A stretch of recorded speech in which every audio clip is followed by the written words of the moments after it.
I know my team. I trust them. NCIS is all new CBS Monday, October 14th, part of CBS Premiere Week.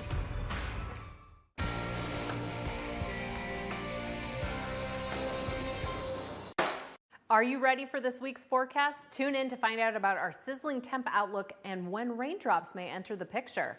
Live from downtown Marquette, it's your 19 News.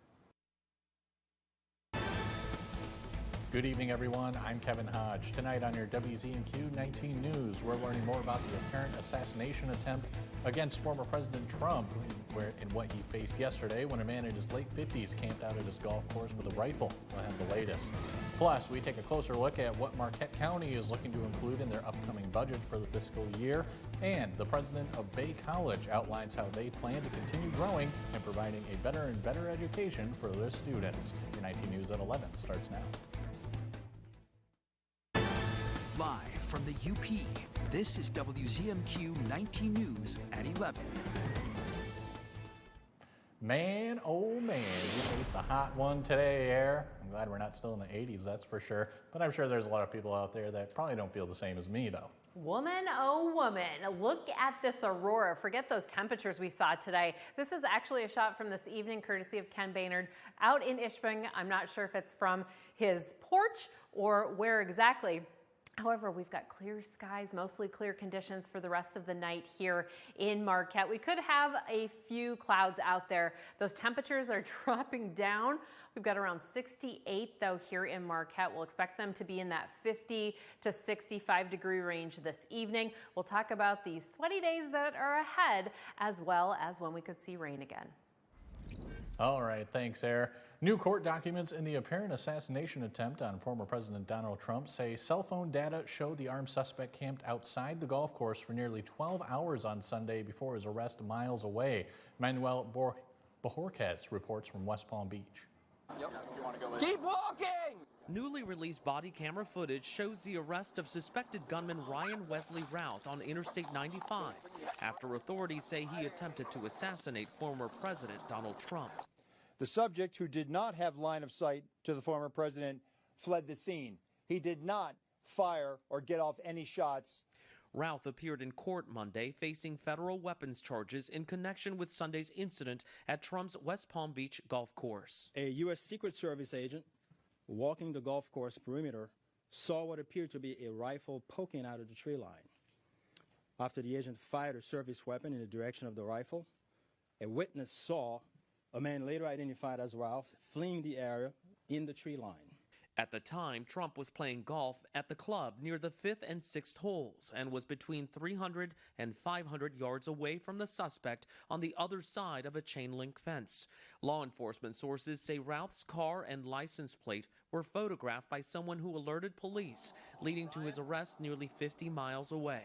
Trump was unharmed Sunday, but the second attempt on his life since mid-July raises new questions about the Republican presidential nominee's level of security. I've had a conversation with the former president. The president is aware that he has highest levels of protection that the Secret Service is providing him. Routh, a North Carolina man who lives in Hawaii, has a criminal record and has criticized Trump on social media. The FBI is now reviewing Routh's background, his online activity, and objects found at the scene. President Biden spoke with Trump on the phone earlier today. He expressed relief that the former president was safe, according to the White House, which described it as a cordial conversation. Trump, in a statement released by his campaign, said, quote, "We had a very nice call. It was about Secret Service protection." A new report from Five Lakes Energy says over 1,000 jobs and $400 million could be brought into the Upper Peninsula by 2030. Five Lakes Energy Consultants' September report outlined how local economies in Michigan are benefiting from state and federal climate policies. The report shows that new legislation is projected to bring in $802 million by 2040 to help families and businesses with energy-efficient upgrades and create 2,500 new jobs in the process. They're huge improvements to quality of life and lower costs. So this is a direct, tangible piece of improving our quality of lives where we live, in our homes. More of that interview with Representative Hill and the full report are included in our article on our website and mobile news app. The Marquette County Commission has started the process of drafting a budget for the next fiscal year. Our John Truitt was at the hearing and tells us more. The commission heard from a wide variety of departments within the county government as well as agencies that receive funding from the county. Board Chairman Joe DeRocha expressed concern after Undersheriff Lowell Larson revealed that there are no road patrols between 2 a.m. and 6 a.m. Marquette County does not have 24/7 road patrol. So we want to get back to the 24/7 road patrol at some point. We want to be able to fund that with some non-tax dollar money, which came from the cannabis licensing money. Another organization that requested funding was the Michigan State Extension 4-H program, which initially was to receive no funding from the county. But after hearing from the Marquette County District Director, commissioners realized the importance of funding 4-H. There was a flavor for the board to keep dollars for those children's programs, and I'm inclined to agree with that. I think we need to maintain that 4-H program for kids. The commission also heard from county judges and court personnel about staffing issues in the prosecutor's office. The public budget hearings will continue tomorrow and Wednesday beginning at 1 p.m. in the commission chambers. The goal is to draft a county budget that will be voted on and hopefully approved in October. In Marquette, John Truitt, WZMQ 19 News. Tonight, the president of Bay College virtually addressed the public, outlining her goals for the Escanaba and Iron Mountain campuses over the next 5 years. WZMQ Escanaba Bureau reporter Lily Simmons has the details.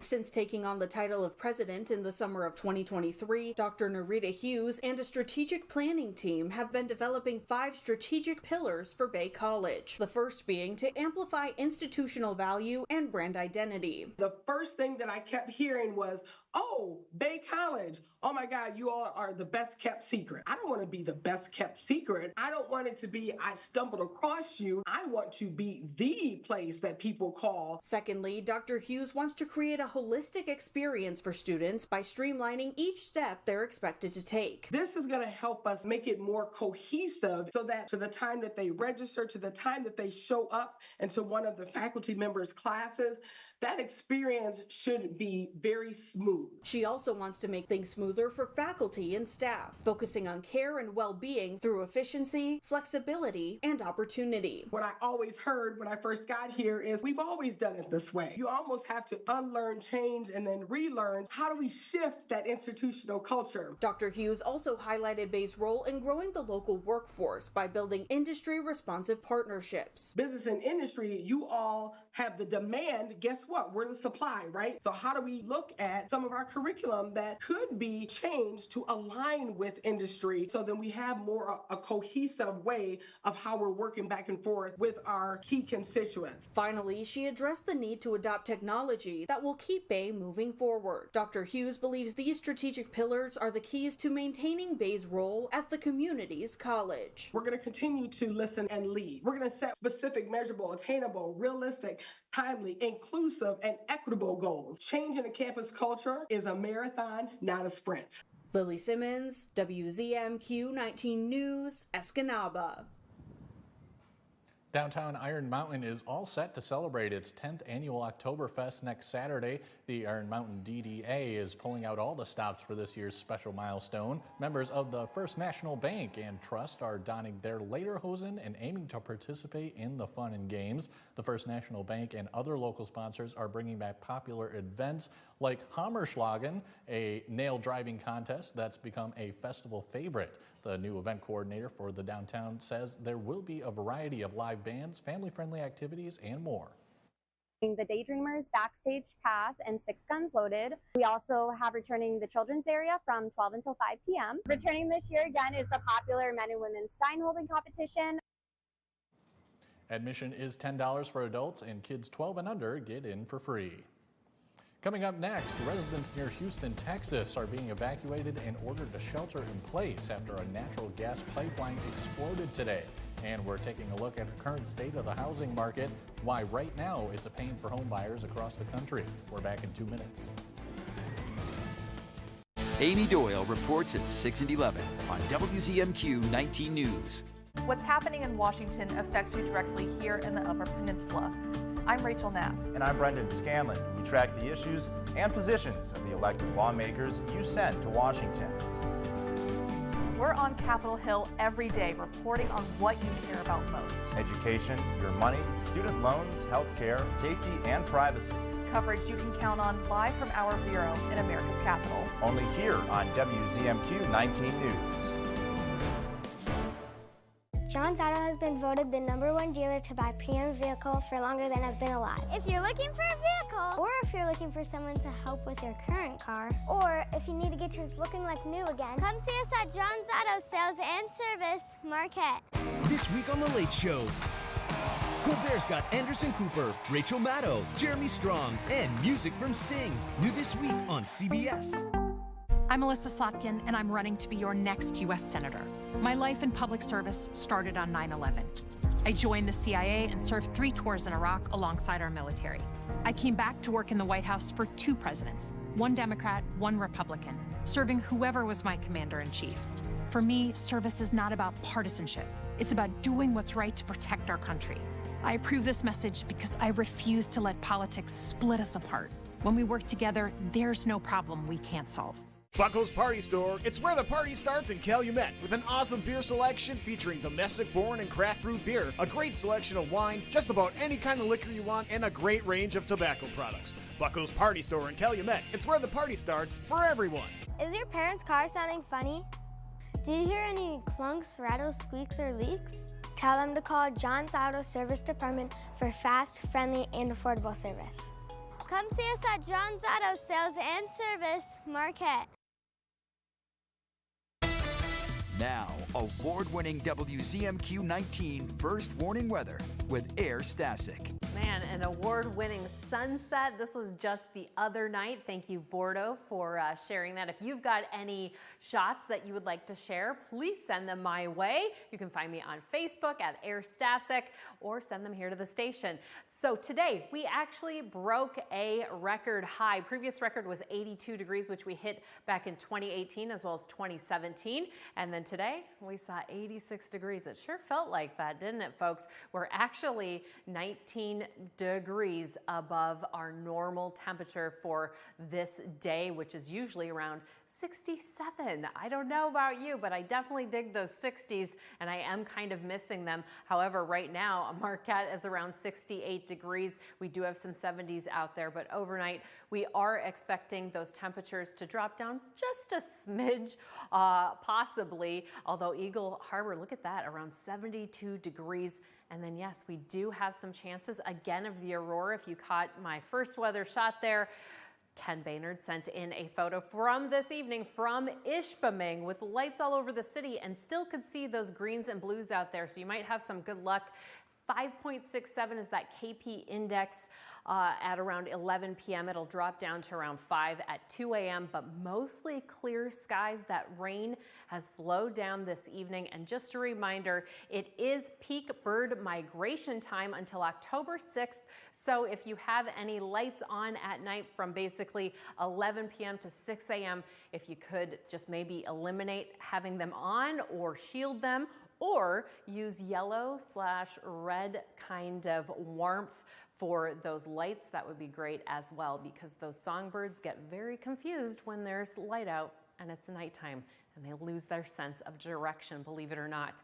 Let's take a look at these headlines. Tomorrow we've got a full moon, so if things feel a little bit weird, that's what's going on. It's also a partial lunar eclipse. I'll tell you more about that tomorrow night.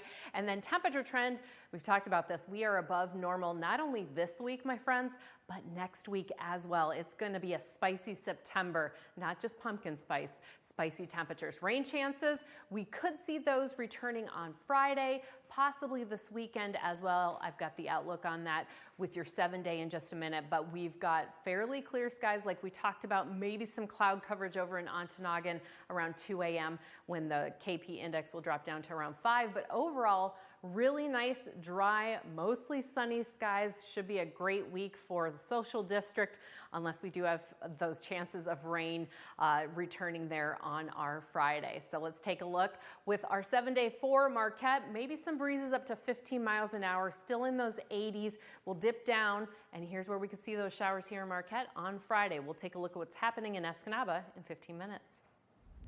All right, thanks, Air. We're following an ongoing emergency out of the Houston, Texas area. A liquid natural gas pipeline is burning into the night after exploding today, shooting flames high into the air and prompting evacuation and shelter-in-place orders. It happened in the city of Deer Park, roughly 20 miles southeast of Houston. Janet Shamlian has the latest developments.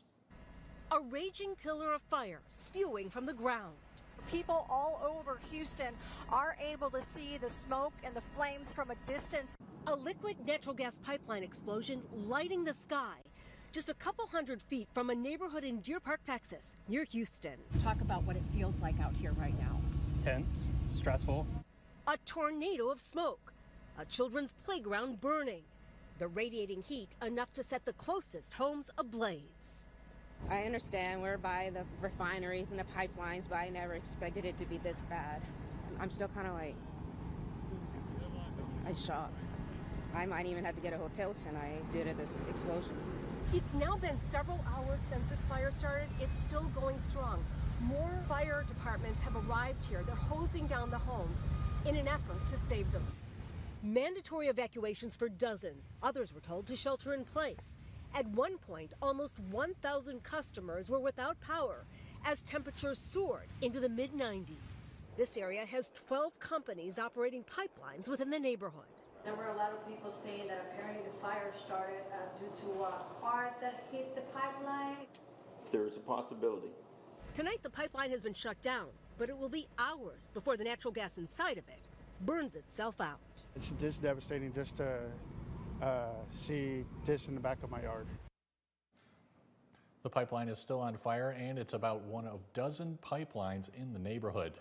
Whether you rent or are trying to buy a home, it is a difficult time right now. Senior business and tech correspondent Jolene Kent looks at the reasons why. For Erica Duvall in Pennsylvania's Susquehanna Township, each time her rent goes up, it hits hard. It's hard to budget when everything is constantly changing. Overall, Americans have seen their rent jump 26% since 2020. The market's been absolutely nuts. For prospective home buyers like the Enov family, prices have been prohibitively high, up 29% since early 2020. We were waiting for prices to come down or interest rates to come down, and we made the decision it's time to buy, even if it's at an inflated cost. In some areas, home buyers are facing shrinkflation. That's where you pay the same or more money for less space. In fact, the median American home size is now 126 square feet smaller than it was 5 years ago, yet it costs nearly $124,000 more. The fundamental problem, not enough homes to go around. We built fewer homes in the 2010s than in any decade going all the way back to the 1960s. And because we built so few homes, we really didn't build for the new families that would be forming. That is why we have this 4 million plus unit housing shortage. What are some of the bright spots here? Well, the good news is that mortgage rates are coming down. We're anticipating that there will be more new listings, and we're actually starting to head in the right direction. But Erica Duvall doesn't feel that just yet. Do you feel like buying a home is within reach? No, definitely not. And I'm definitely nervous to make any sort of commitment. On Wednesday, the Federal Reserve is likely to announce an interest rate cut. Though benchmark interest rates and mortgage rates are not directly linked, mortgage rates are likely to continue their downward trend. They have been in the 6% range for the past 2 months, down from highs above 8% last fall. Still to come on your 19 News at 11, the Gwynn community is working together on a community garden with seeds from all over the world. We'll be right back. Are you looking for a trustworthy publishing company to publish your book? Covenant Books is an author-friendly publisher who shares your passion and beliefs. Call us today and we'll send you a free author packet to help get you started. Call the number right now for your free writer's guide. Experience the soulful tunes of Marquette's local musicians this summer with Music on 3rd, a series of sidewalk concerts held every third Thursday from June through September from 6 p.m. to 8 p.m.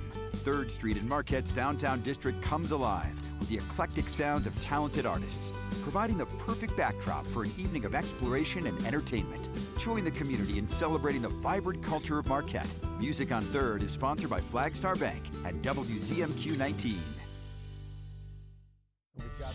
My passion is keeping the UP informed. After 30 years telling you about what's going on outside your house, I'm now running for state representative to keep you informed about what's going on in Lansing.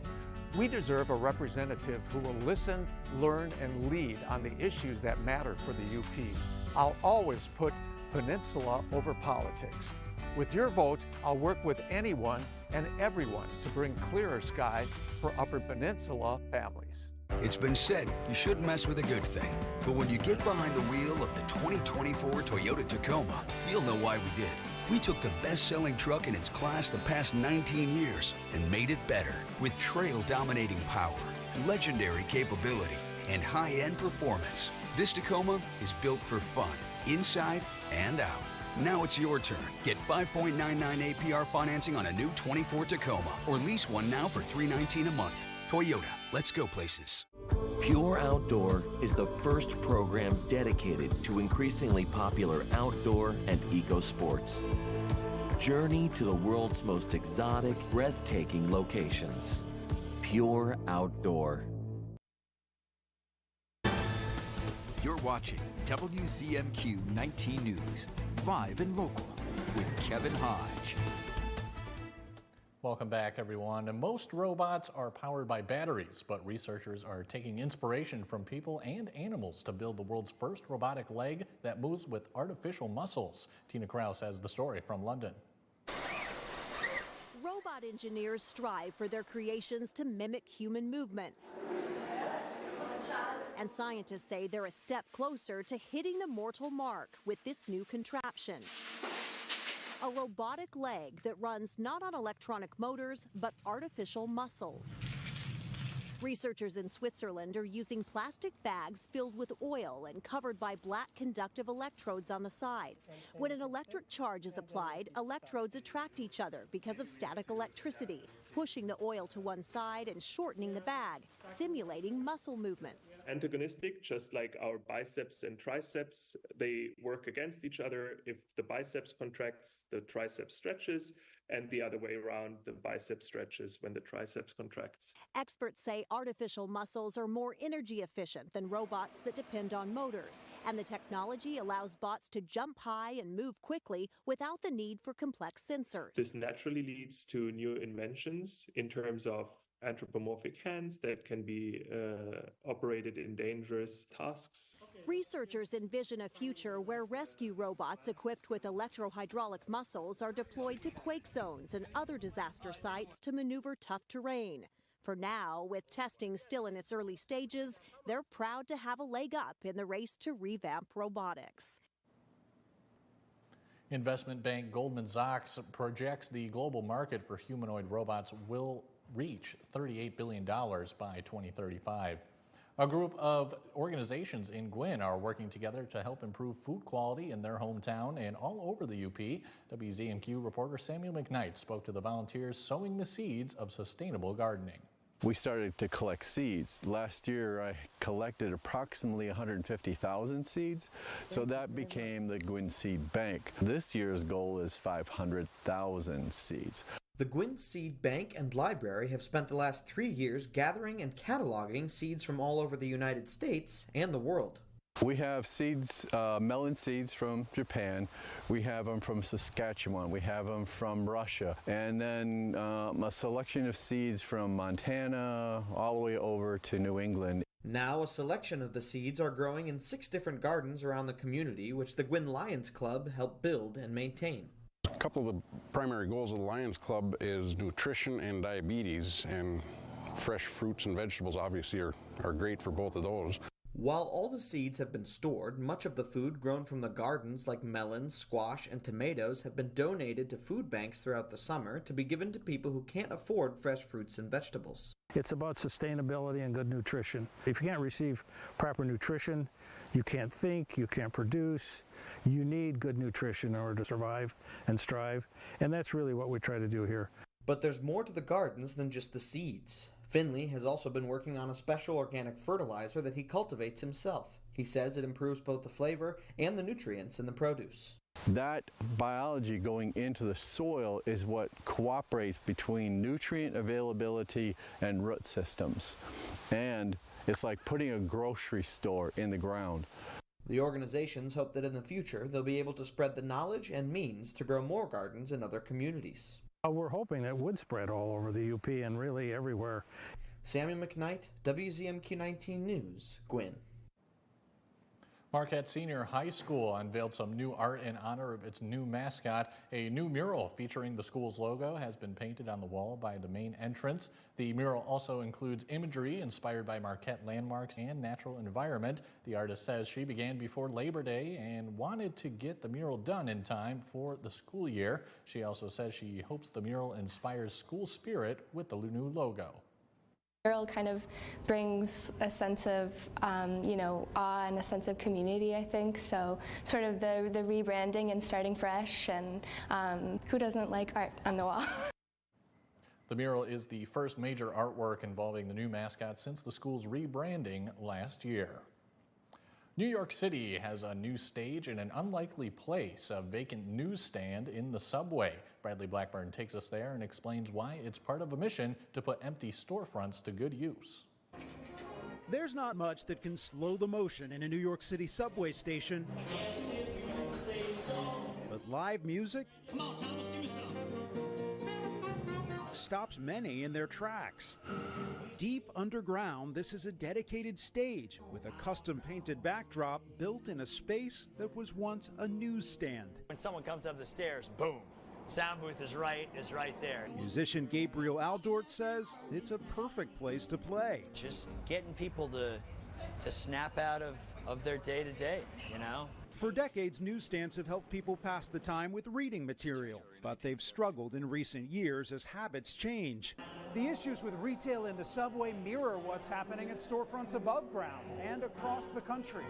More than 5,000 stores have closed in the U.S. this year. That's up 45% compared to a year ago.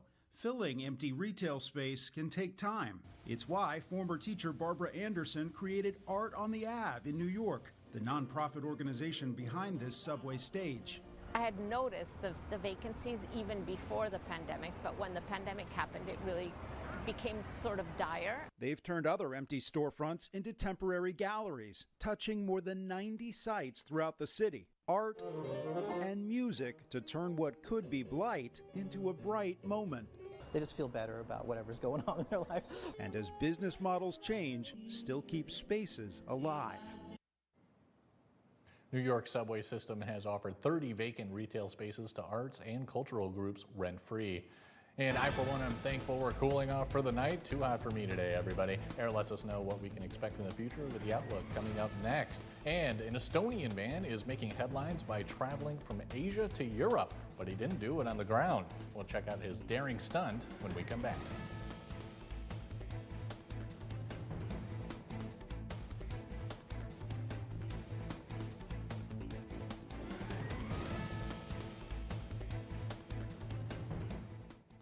Are you over 50? Would you like to get up to 33% more income in retirement? Then call now for this free book, Annuity Do's and Don'ts for Baby Boomers, from a leading financial firm on maximizing your income in retirement. That's right, free. This free book reveals little-known secrets about annuity strategies in simple-to-understand terms that will help you make the right choices before buying an annuity.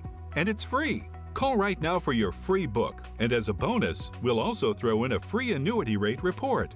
We researched over 1,200 annuities and summarized the rates and benefits of annuities from financially strong insurers.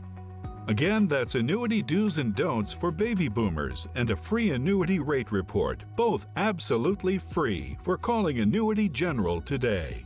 Supplies are limited. Call now. Call 800-495-8670. That's 800-495-8670. At the Alzheimer's Association Walk to End Alzheimer's, this is why we walk. This is why we walk. They're why we walk. And you know what? This is why we walk too. We walk in the Alzheimer's Association Walk to End Alzheimer's because we're getting closer to beating this disease.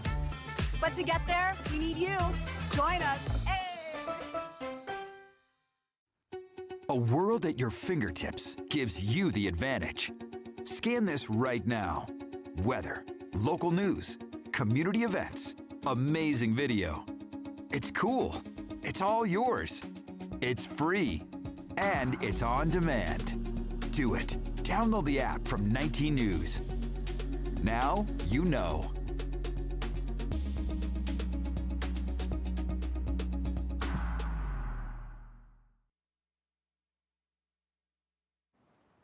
Well, we have seen some aurora pictures already, so really good luck out there. Mostly clear skies, although there's a little bit of cloud coverage in Escanaba and Houghton. Those lows still really gorgeous out. Windows open for the evening. And then my gorgeous Inga, you have a wonderful day planned for your 93rd birthday in Iron River. Royal sunshine hitting that Potato Queen's face in the afternoon with a high of around 82 degrees. That UV index should be in that moderate range, which means that sunburn time is around 40 minutes. So another great day to hit the beach, especially on Lake Superior. And then up in the sky for tomorrow night's evening, we have a full moon, which is also a super moon. And we only have 2 more of these left this year. And then taking a look at what we're expecting on Wednesday, another gorgeous day. All right, thanks, Hare. An Estonian man walked a slack line set up on Istanbul's Bosphorus Bridge on Sunday evening, an over 3,500-foot walk that took him from Asia to Europe. Jan Roos said the car traffic beneath him on the bridge, as well as the planes and helicopters above, were a distraction during the 47-minute walk on the slack line set up between the legs of the bridge. All the sights and sounds had him focusing on every step. While walking, I was concentrating, just look straight and focus on the step. But at the same time, I had moments where I needed to rest my arms, because they were getting cramped. And during that time, I was able to watch also the old city and the nice view of city of Istanbul. Roos's slack line was positioned almost 550 feet above sea level. Oh my Braver gosh. man than me, Hare. Braver man than me. No offense, I have trouble going over the Mackinac Bridge sometimes. Do you? Yeah, not a fan. I can get through it most of the time. All right, everyone, we'll see you tomorrow. 19 News is brought to you by Kirkish Furniture. This week on The Late Show, Colbert's got Anderson Cooper, Rachel Maddow, Jeremy Strong, and music from Sting. New this week on CBS. Room with a view. That's what you get with the powerful new Toyota Tundra. The